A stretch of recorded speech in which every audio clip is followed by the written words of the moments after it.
I would now request the Speaker of the Lok Sabha, Shrimati Sumitra Mahajan, to kindly address the gathering.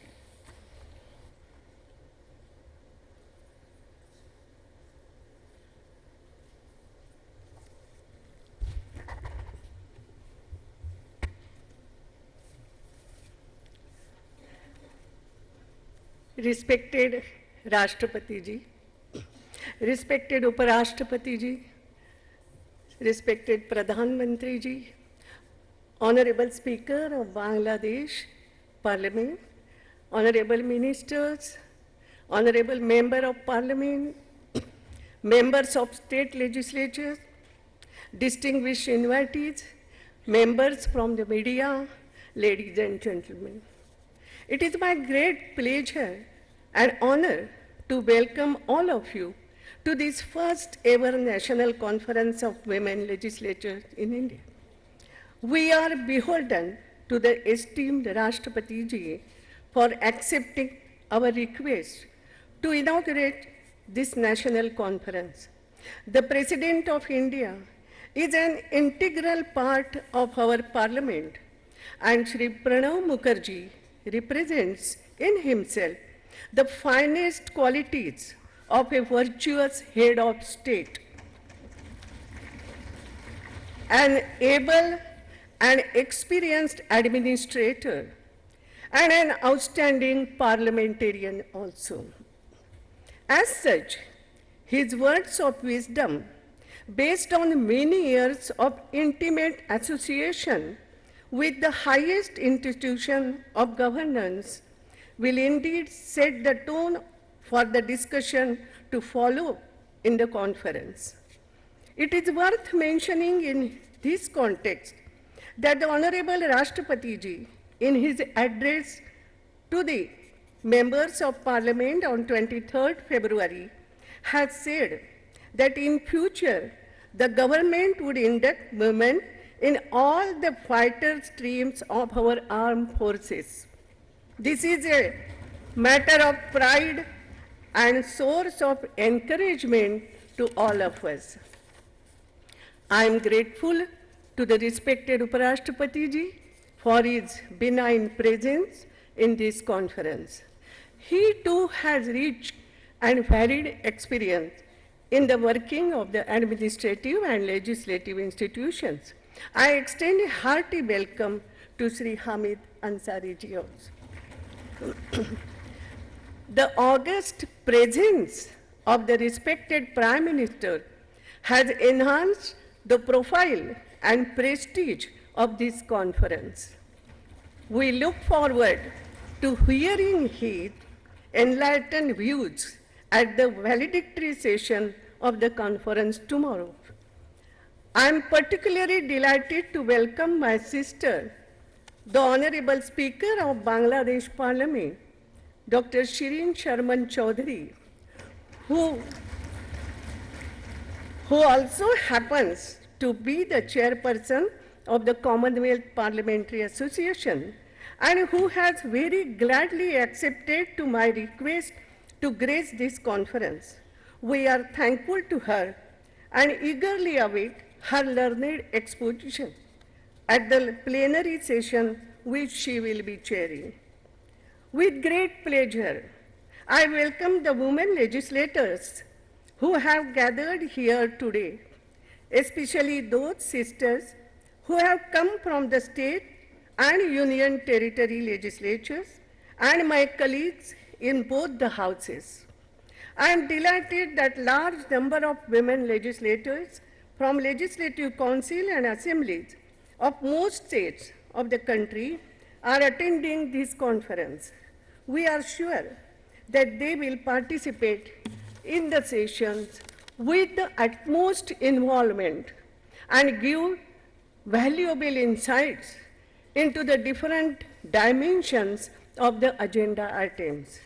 I also extend a warm welcome to honorable ministers, member of parliament, distinguished panelists, domain experts, invited, and members of the media also. देवियों और सज्जनों, जैसा मैंने आरंभ में कहा कि यह पहला अवसर है जब अपने देश के राज्यों और केंद्र शासित प्रदेशों की महिला जनप्रतिनिधि तथा सांसद एक मंच पर एकत्रित हो रही है।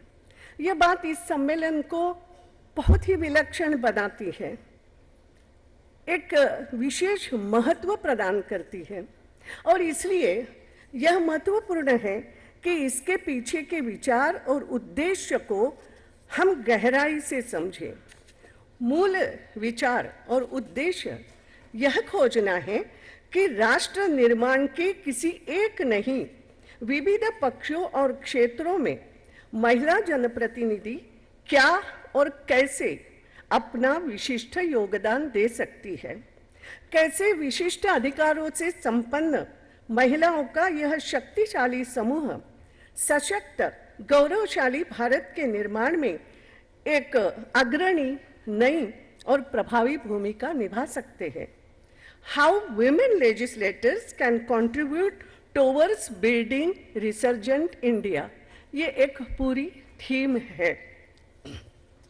इस सत्र के बाद मुख्य सत्र और फिर 3 विशेष सत्रों में यह सम्मेलन इस पर गहन विचार विमर्श करेगा कि देश के सामाजिक, आर्थिक विकास और विधायन, लेजिस्लेशन, अभिशासन, गवर्नेंस, ये सभी महत्वपूर्ण आयामों में महिला जनप्रतिनिधि कैसे अपनी भूमिका का पुनराविष्कार करते हुए एक नई दृष्टि, एक नई प्रेरणा और संकल्प से संपन्न हो सकती है। इस मंथन को सघन, सृजनात्मक तथा उत्पादक बनाने के लिए हर सत्र विषय को उपविषयों में भी बांटा गया है, लेकिन मूल विषय तो एक ही है कि सशक्त देश के निर्माण में महिला जनप्रतिनिधियों की एक बेहतर, स्पष्टतर और अधिक प्रभावी भूमिका। मन में प्रश्न उठ सकता है कि महिला जनप्रतिनिधियों का ही सम्मेलन क्यों? मैं इस पर थोड़ा सा समय लेना चाहूँगी मेरे अपने अनुभव से। आपने भी अनुभव किया होगा, वैसे तो अनुभव बहुत सारे हैं, एक ही अनुभव बांटना चाहूँगी जो मेरा निरीक्षण है। हमारे में कहते हैं, मंदिर में जाओ, देवाची द्वारी बसावे क्षण भरी। इस क्षण भर बैठने में, थोड़ा देर बैठने में बहुत सारी बातों का निरीक्षण होता है, ऐसा मेरा अनुभव है। मैं एक ही बात बांटना चाहूँगी, व्हाई विमेन ओनली। कई बार आपने भी देखा होगा मगर आपने उसको बहुत माइंड नहीं किया होगा। I have done it. मंदिर में हम जाते हैं, पति पत्नी जाते हैं, स्त्री पुरुष सभी जाते हैं। मंदिर में, गुरुद्वारा, कहीं भी बोलो, नमस्कार करते हैं, पुजारी हाथ पे प्रसाद रखता है। प्रसाद रखने के बाद मैंने निरीक्षण जो किया, हो सकता है इसमें थोड़ा बहुत कहीं उलटफेर हुआ हो, मगर प्रसाद हाथ में रखने के बाद जो पुरुष है प्रसाद खा लेता है, ऐसे ऐसे हाथ पोंछ लेता है, पलट जाता है। जो महिला है थोड़ा मामूली सा मुंह में डालेगी और इधर उधर ढूंढेगी, पर्स में रुमाल है क्या, कहीं कागज का टुकड़ा मिले क्या। अगर गांव के कुछ महिलाओं कुछ नहीं मिले, ये देख, तो वो अपने पल्लू में भी उसको थोड़ा बांधेगी, घर ले आएगी, सबको थोड़ा थोड़ा दे। This is the character. That's why ये उसका थोड़ा उत्तर भी है कि परिवार हो या समाज, महिलाएं एक नैसर्गिक प्रबंधक होती है। सार्वजनिक जीवन में भी, परिवार में भी माँ, बेटी, पत्नी, बहू, नागरिक, कार्यरत व्यक्ति के रूप में महिला विभिन्न परिस्थितियों में, आपने देखा होगा घर में अलग प्रकार के स्वभाव के लोग रहते हैं। बेटे का स्वभाव और पति का अलग, सास ससुर का अलग, सो मेनी थिंग, मगर वो सबको समेटते हुए चलती है और ये सामंजस्य सहज कुशलता से वो स्थापित कर लेती है। गोस्वामी तुलसीदास जी रामचरितमानस में कहते हैं एक जगह, मुखिया मुख सो चाहिए, खान पान कहु एक, पालई पोषी सकल अंग, तुलसी सहित विवेक। आज की स्त्री अपनी विभिन्न भूमिकाओं में मुखिया की इस परिभाषा पर खरी उतरती है, जो मुख की तरह सभी अंगों को उनकी आवश्यकता के अनुसार विवेक के साथ पालित पोषित करती है। महिला जनप्रतिनिधियों पर तो यह परिभाषा विशेष रूप से लागू होती है। देश या प्रदेश की सर्वाधिक शक्ति संपन्न नियामक संस्थाओं के सदस्य होने के नाते वह देश की मुखिया तो है ही। इस रूप में क्या वह उस विवेक का सम्यक उपयोग कर रही है जो प्रकृति ने उन्हें सहजता से दिया है और जिसकी विशेष अपेक्षा उनकी यह अधिकार संपन्न भूमिका करती है। जनप्रतिनिधि होने के साथ साथ घर की जिम्मेदारियों को दायित्व भी उन पर होता है और वह भी हर जनप्रतिनिधि, आई एम क्वाइट श्योर, एक अच्छी तरीके से निभाती भी है। प्रश्न चिन्ह लगाने की आवश्यकता ही नहीं है। एक विशाल और जीवंत लोकतंत्र की जीवन यात्रा में आने वाले सभी उतार चढ़ाव, मोड़ों, सामाजिक और राजनीतिक परिवर्तनों, आर्थिक विकास, मंदी, सभी के संभावित चक्रों से गुजरते हुए भारत ने अपने आप को विश्व मंच पर एक परिपक्व और गतिमान लोकतंत्र तथा एक सुदृढ़, तेजी से उभरती अर्थव्यवस्था के रूप में पूरी तरह स्थापित कर दिया है। भारत की लोकतांत्रिक संस्थाओं ने समय और परिवर्तन की अग्नि परीक्षाओं से गुजरकर अपनी सार्थकता को सिद्ध किया है। पूरे विश्व में भारत की सुदृढ़ लोकतांत्रिक प्रणाली की चर्चा है, सराहना है। इतना ही नहीं, भारत विश्व पटल पर एक सशक्त, मूल्यवान, सबसे तेजी से बढ़ती अर्थव्यवस्था के नाते सबसे युवा और गतिशील देश बनने के पथ पर तेजी से अग्रसर भी है। लेकिन किसी राष्ट्र की सर्वांगीण और संतुलित प्रगति के लिए केवल आर्थिक विकास दर का प्रति व्यक्ति आय या निवेश के उच्च स्तर का होना ही काफी नहीं है। आर्थिक प्रगति के साथ साथ सामाजिक विकास और बेहतर अभिशासन, गुड गवर्नेंस की भी उतनी ही आवश्यकता है। आप सब मुझसे सहमत होंगे कि देश का विकास राज्यों के विकास पर ही निर्भर करता है। Development of country depends upon the development of states. इसलिए महिला जनप्रतिनिधि, विधायक, सांसद, सबकी इसमें अहम भूमिका और जिम्मेदारी है। पिछले दशकों में भारत में स्त्रियों ने हर क्षेत्र में उपलब्धियों की बड़ी छलांग लगाई है। संविधान के 73वें संशोधन में ग्राम सभा के स्तर पर लगभग 12 लाख ग्रामीण स्त्रियों को स्थानीय नेतृत्व का अभूतपूर्व अवसर दिया है। महिलाओं ने अपनी उत्साहपूर्ण भागीदारी से इसका औचित्य भी सिद्ध किया है। विधानसभाओं तथा विधान परिषदों में भी महिलाओं की भागीदारी बढ़ी है। 16वीं लोकसभा में अब तक की सबसे बड़ी संख्या में महिलाएं चुनकर आई है। लेकिन स्त्री सशक्तिकरण की व्यापक चर्चा, कार्यक्रमों और योजनाओं के और स्त्रियों की बड़ी संख्या में नेतृत्व की भूमिकाओं में आने के बाद देश के जीवन, राजनीति, अभिशासन, आर्थिक विकास आदि प्रमुख क्षेत्रों में भी वह प्रभाव दिखना भी चाहिए जिसका सामर्थ्य उनमें है। अंतर्राष्ट्रीय मुद्रा कोष का 2015 का एक अध्ययन कहता है, यदि भारत के कुल कार्यबल में स्त्रियों की संख्या पुरुषों के बराबर हो जाए तो देश के जीडीपी में 27% की वृद्धि होगी।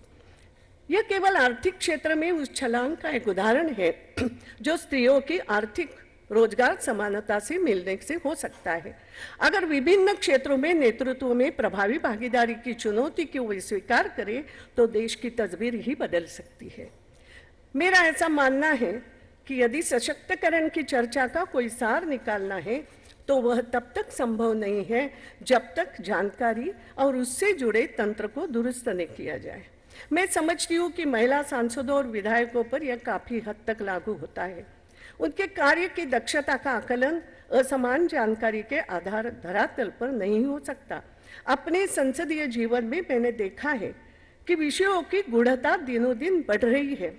पर्याप्त जानकारी न सिर्फ विषयों पर बल्कि उनसे जुड़े संस्थानों, सरकारी कार्यक्रमों एवं वित्त से जुड़े प्रावधानों पर भी आवश्यक है।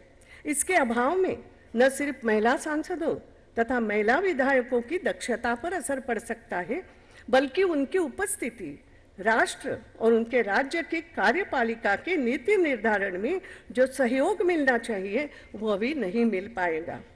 यह अत्यंत इसलिए आवश्यक है कि व्यवस्था तंत्र में सभी परिवर्तन हो जो वास्तविक रूप से सामान्य स्तर भी महिला सांसदों एवं विधायकों को विषयों की जटिलता से परिचित करा सके। ऐसा होने पर ही महिलाओं की उपस्थिति से जिस गुणात्मक परिवर्तन की आशा की जाती है वह साकार हो सकती है। पंचायतों में महिला प्रतिनिधियों की उपस्थिति बढ़ी है, लेकिन उनका काम भी उपरोक्त खामियों से प्रभावित रहा है। इस स्तर पर भी नए प्रयास और परिवर्तन हम कर सकते हैं, महिला विधायक उनकी मदद भी कर सकती है। और इस विचार से आगामी महिला दिवस हेतु जब मुझे कई तरह के सुझाव मिले, तो मैंने किसी औपचारिक कार्यक्रम की योजना के बजाय एक संगोष्ठी के आयोजन का विचार किया। इसके अंतर्गत 3 महत्वपूर्ण मुद्दों का हमने नियोजन किया है। यह है सामाजिक, आर्थिक एवं शासन प्रणाली। ये तीनों विषय आपस में जुड़े हुए हैं और एक दूसरे को प्रभावित भी करते हैं। साथ ही महिला सांसद विधायक जब एक साथ बैठेंगे तो मेरा विश्वास है आपसी अनुभव एवं चर्चा से हम विभिन्न चुनौतियों से सामना करने के कई रास्ते निकाल भी सकते हैं। मेरा अनुभव है कि महिला सांसद तथा विधायक कई दफा वित्तीय विषयों को छोड़कर ये उनसे अपेक्षा भी की जाती है कि वो महिलाओं से जुड़े मुद्दे पर संसद या विधानसभा में वो बोले। ऐसी भी कई बार अपेक्षा की जाती है और इससे ऐसा लगता है कि वो कहीं ना कहीं पिछड़ रही है। महिलाओं के विषय में तो बोलना ही चाहिए, I am not saying no, मगर साथ ही वित्त और देश के सामने खड़े तमाम विषयों में भी समान रुचि दिखाना चाहिए। दिखा भी रही है, मगर संख्या थोड़ी कम है। और कई विषय ऐसे हैं, जैसे मुद्रा बैंक क्या है, क्या कर रहा है, उसे राष्ट्रीय स्तर से हमारी स्थानीय स्तर तक कैसे ले जाया जाए। सस्टेनेबल डेवलपमेंट गोल्स क्या है, उनसे आर्थिक प्रगति कैसे संभव है। ऐसे कई सवाल हैं जिनसे हमारा जुड़ाव आवश्यक है। आर्थिक पहलुओं का आज के समय में महत्व और भी बढ़ गया है। मनरेगा के तहत खाते में सीधे पैसे देना, जनधन योजना और इससे जुड़े निगरानी और सतर्कता के मुद्दे अत्यंत महत्वपूर्ण हैं। इन पहलुओं से जुड़े तमाम जानकारी के सूत्र न सिर्फ हमारे पास होने चाहिए, बल्कि हमें अन्य महिलाओं को भी उनके अधिकारों और जिम्मेदारी के लिए आगे लाना चाहिए। यह काम हम अन्य क्षेत्रों में भी कर सकते हैं। जैसा कि यह अक्सर देखा गया है कि खेतों में, ये मेरा भी एक निरीक्षण है, खेतों में महिलाएं कार्य करती है सबसे ज्यादा, ऐसा कहा जाता है। परंतु जब कृषि विज्ञान केंद्र में फसल के संबंध में जाना हो तो अधिकतर पुरुष ही कृषि विज्ञान केंद्र में जाते हैं। महिलाओं को विज्ञान और तकनीक के विभिन्न आयामों पर साथ लाने का प्रयास करना चाहिए। एक बार मेरे सामने एक समस्या आई थी, वुमेन फ्रेंडली टूल्स, महिला मजदूर होती है, कभी इस पर नहीं सोचा गया वुमेन फ्रेंडली टूल्स भी कैसे हो सकता है। हमें यह भी नहीं भूलना चाहिए कि यह जुड़ाव ही महिला सांसदों और विधायकों की तमाम समितियों एवं अन्य स्थानों पर निगरानी की भूमिका को सशक्त करता है। वर्षों से परिवार में सतर्कता की भूमिका निभा रही महिला निश्चय ही देश में राष्ट्रीय एवं स्थानीय स्तरों पर यह भूमिका निभाने में सक्षम है। मैं समझती हूँ कृष्ण की तरह महिला सांसद एवं विधायक विकास के भारतीय परिदृश्य में सारथी बनकर एक सही दिशा दे सकती है। अनेक महिलाओं के नाम हैं, मैं सबके नाम नहीं लेती, वैसे ही बहुत समय ले रही हूँ। हमारे मन में तो गार्गी मैत्रेयी से लेकर के कई नाम हैं, मगर ये नाम केवल मन में रख के नहीं चलेगा, इसको उजागर करना पड़ेगा, इसको लाना पड़ेगा। और कई महिलाएं ऐसी है जिन्होंने अपनी प्रशासनिक क्षमता, सक्षम नेतृत्व, अभी हमने कई प्रकार के चित्र भी देखे गीत के समय, ये सब दिखाया है और उनसे हम प्रेरणा भी ले सकते हैं। मगर यह न सिर्फ जनप्रतिनिधि की भूमिका होगी, बल्कि एक ऐसी भूमिका होगी जो गहरे, दीर्घकालिक और व्यापक सामाजिक बदलाव की ओर देश के सशक्त कदम बढ़ाने में योगदान करेगी।